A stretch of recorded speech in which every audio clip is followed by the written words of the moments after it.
Nama lengkapnya Aisyah binti Ahmad At-Thawil Al-Marwaziyah. Istri dari Abdul Wahid As-Sayyari, wafat tahun 375 Hijriah.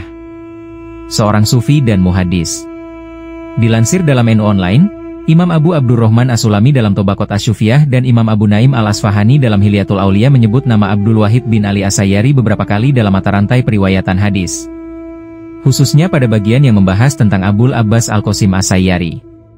Dalam catatan Abu Abdurrahman As-Sulami, Aisyah merupakan perempuan yang memiliki keutamaan dan sangat rajin dalam beribadah. Ia memiliki kedudukan spiritual yang tinggi, bahkan sulit untuk dicari sosok yang sebanding dengannya. As-Sulami mengatakan, tidak ada di masanya orang yang memiliki keadaan spiritual lebih bagus darinya, dan tidak ada yang lebih lembut jalannya dalam tasawuf. Aisyah Al-Marwaziyah sangat terkenal kedermawanannya. Ia senang menghabiskan beribu-ribu dirham untuk orang-orang yang membutuhkan, termasuk para sufi yang sedang melakukan perjalanan. Kedermawanannya ini tercatat dalam kitab Tobaqot Asy-Syufiyah karya Imam Abu Abdurrahman As-Sulami. Aisyah Al-Marwaziyah menafkahkan lebih dari 5.000 dirham untuk orang-orang yang membutuhkan. Kedermawanan Aisyah Al-Marwaziyah berbanding lurus dengan gaya hidupnya sehari-hari. Ia mengutamakan kesederhanaan dalam hal apapun. Memakai pakaian yang tidak berlebihan.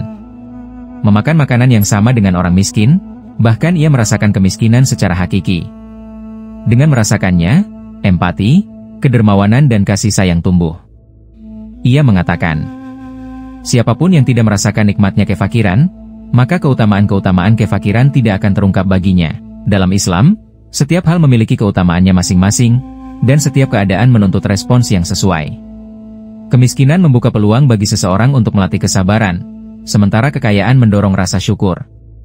Terlebih jika yang membahas tentang kemiskinan adalah seorang sufi, maka istilah tersebut harus dipahami dari perspektif tasawuf, yang menekankan aspek spiritual dan makna mendalam di balik keadaan tersebut. Selain itu, dalam tasawuf, konsep fakir merujuk pada kondisi spiritual, bukan sekadar kemiskinan materi. Pemahaman ini bersifat khusus dalam konteks tasawuf, di mana fakir dipandang sebagai cara mendekatkan diri kepada Allah melalui penyangkalan ego dan duniawi. Namun, tidak semua muslim diwajibkan untuk menjalani kondisi tersebut. Di masa kini, praktik tasawuf tidak harus diidentikan dengan kemiskinan. Seorang muslim yang kaya tetapi hidup dengan kezuhudan juga sangat utama dalam Islam, karena yang ditekankan adalah kedekatan hati kepada Allah, bukan kondisi materi. Dalam Fathul Bari, Imam Ibnu Hajar Al-Asqalani mengutip perkataan Abu Ismail Al-Ansyori tentang makna al-fakru dalam tradisi sufi. Melepaskan tangan dari dunia dalam hal menahannya, mencarinya, memujinya dan mencelanya. Para sufi berkata, sesungguhnya maksud dari perkataan itu adalah, tidak menempatkan dunia di dalam hati, baik dunia itu di tangan ataupun tidak. Dengan kata lain, kekayaan dan kemiskinan itu sama, yang membedakan adalah keadaan hati. Hati yang tidak terikat kepada dunia, baik dunia itu di tangan, ataupun tidak. Karena itu, Aisyah Al-Marwaziyah tidak merasa berat sedikitpun menghabiskan hartanya untuk orang-orang yang membutuhkan. Jikapun semua hartanya habis, hatinya tidak merasa susah. Jikapun hartanya melimpah, hatinya tidak merasa diperbudak. Itulah yang dimaksud dengan al-fakru dalam tradisi sufi. Namun demikian, di waktu-waktu tertentu ia menemukan penolakan yang kasar. Niat baiknya dalam berbagi ditolak dengan bahasa yang tidak pantas, hanya karena ia seorang wanita. Imam Abu Abdurrahman As-Sulami mencatat peristiwa ini dalam kitabnya.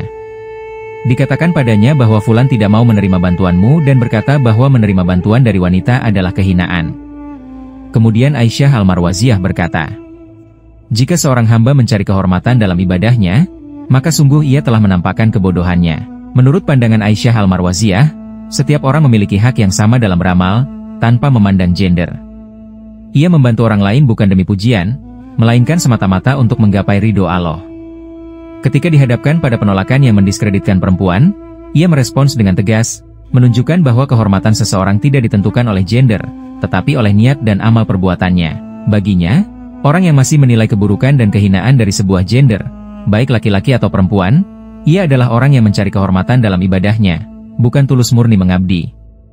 Karena ia belum memahami bahwa esensi dari pengabdian adalah kasih sayang, bukan memandang rendah terhadap sesuatu yang bersifat kodrati. Maka dari itu, Aisyah Al-Marwaziyah tanpa basa-basi menganggap orang tersebut sedang menampakkan kebodohannya. Perempuan mulia ini meninggalkan warisan spiritual yang dalam. Namanya tercatat dalam ensiklopedi biografi wali-wali besar. Wallahu alam.